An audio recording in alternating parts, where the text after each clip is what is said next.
येत्या 10 जून पर्यंत महाराष्ट्रामध्ये नैऋत्य मोसमी पाऊस दाखल होणार आहे असा अंदाज हवामान खात्याने वर्तवलाय।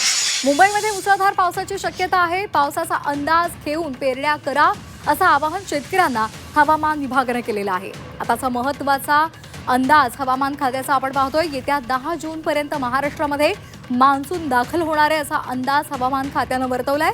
मुंबईमध्ये मुसळधार पावसाची शक्यता आहे। तसंच पावसाचा अंदाज घेऊनच शेतकऱ्यांनी पेरण्या कराव्यात असं आवाहन सुद्धा हवामान विभागाने केलेलं आहे। नैऋत्य मोसमी पावसासाठी अनुकूल स्थिती आहे आणि त्या संदर्भात आता ही शक्यता वर्तवलेली आहे।